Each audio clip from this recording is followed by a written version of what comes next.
Good evening and happy Friday to you all. I hope that you all had a really good day despite the weather. It wasn't too bad on this end of things. This evening I thought I'd talk about what Calaveras are, as well as what literary Calaveras are. And so we'll get into that right now. Calaveras is Spanish for skull, which is the representation of the human skull.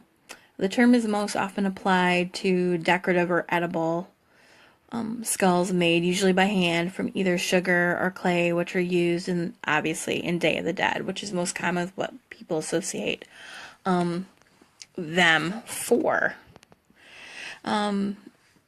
Calaveras can also refer to an artistic representation of skulls, such as lithographs of Jose Guadalupe Posada. The most widely known calaveras are created with cane sugar and are decorated with items such as colorful foil, icing, beads, and feathers. Traditional methods for producing calaveras have been used since the 17th century. Skulls are created from either children or as offerings to be placed on the altar, known as the ofrendia, for Day of the Dead. Which, if you didn't, I talked about this a couple evenings ago, but it's the altar that's set up to honor deceased loved ones and ancestors. So that's what the ofrendia is. So they get set on those. The tradition of sugar skulls is for families to decorate their loved ones' ofrendia with large and small handmade sugar skulls. Small sugar skulls represent the children who have died, which is celebrated on November 1st, because the day 1st is por los niños. Let's see. While the larger skulls represent the adults, with the celebration taking place the following day on November 2nd. It is believed that the departed return home to enjoy the offerings at the altar, which is why they get set up. Which is why they set up the ofrendia. In pre-Columbian times, the images of skulls and skeletons were shown often in paintings, pottery, etc., representing rebirth into the next stage of life. During the 20th century, a political caricaturist named Jose Guadalupe Posada became famous for making calaveras as vain skeletons dressed in clothing of the wealthy, the most famous of which was Katrina, wearing a feathery hat and a long dress. Katrina is considered to be the personification of Day of the Dead. These skeletons are created from many materials such as wood, sugar paste, varieties, types of nuts, chocolates, etc. When used as offerings, the name of the deceased is written across the forehead of the skull in colorful foil. If you've never seen Katrina, she's usually probably the most famous one, as it was said. She's got like the big freaking hat on with the feathers, and it's really ornate, and she's got this really fancy, almost kind of like Victorian dress on. It's very indicative to what you see a lot of in a lot of pictures. And when they make the sugar skulls, as far as the process goes, because it's so huge, it takes them like 6 months to build up a stockpile just for the event. And some are made to be edible, and a lot of them are made to not be edible.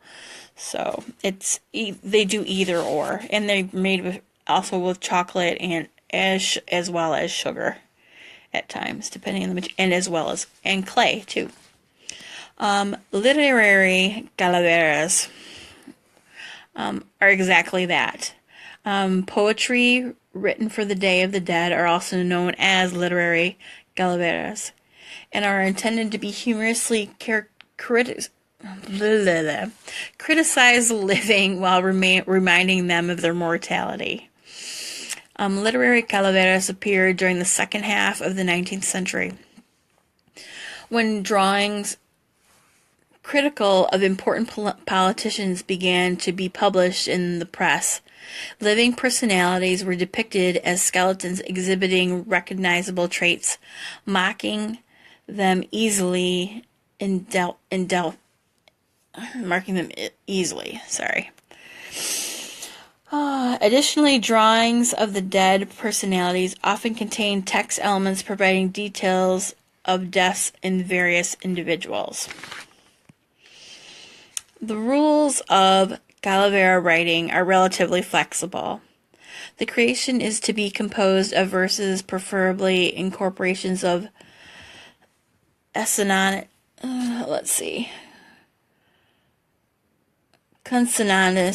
and strophes of 4 lines, which I probably just murdered all 3 of those words. Most calaveras are only made of 1 or 2 of the strophes, although longer calaveras are also in existence. In the calaveras, the chosen subject, who is usually the politician of a famous figure or simply a friend or a relative, is presented as dead or close to dying and meeting with la muerte, which is death.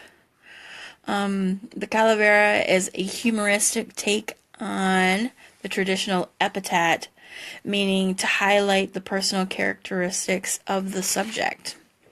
One example of a written literary calavera is as follows. Teacher Martha was smoking a cigarette.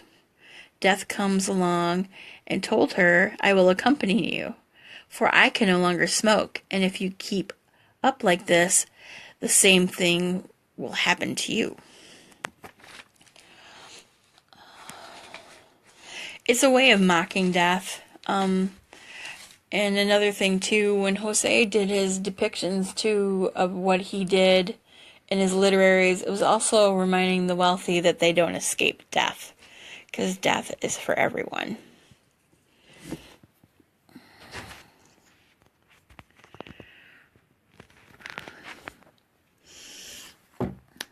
I hope that you got a little bit more deeper insight as to why now there are sugar skulls placed on the altar and what their relevance is in being on the ofrenda. It goes back a long way into pre-context, because as I was talking about with the Aztecs, a lot of things in their culture had skulls and things like that, because death was very prevalent and prominent for them, as we talked about last night about the mass sacrifices that they did to appease their deities, so that their status quo of life would stay the same. Yeah, I think that's pretty much it for tonight. If you're interested, I looked up a lot of that on Wikipedia. There were a couple other sites that were pretty much there, but I've always thought it was just a really cool. The literary ones are just really neat, because death is lighthearted and to them, and it's a celebration and continuation into another journey. It's not, as I've said before, this bad thing that happens. Well, because that's all relative to how you really look at things, but that's neither here nor there. Yep, death is something to be honored. Anyhow, I hope that you all had a beautiful day again, and thanks for hanging out with me and tuning in for this. I'm not sure what I'm going to talk about tomorrow. I'm pretty much all the way through Aztec stuff. But I'm sure I'll come up with something else to share with you as far as maybe another culture and how they go about honoring their dead.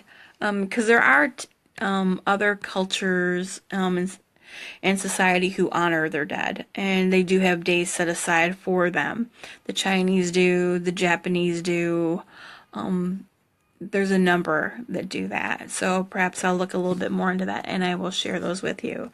I talked to a friend of mine today and I had asked him if he would care to share his take on the way he works with his ancestors. So I'm sure I will be adding that here as well, because what he does, very much for what he does for divination, involves his relationship with that. So I am looking forward to having him do a live with me on his take on it all. So we'll post that probably in like a week or so.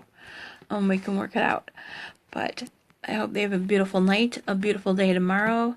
Much love to you all. Aho, and good night.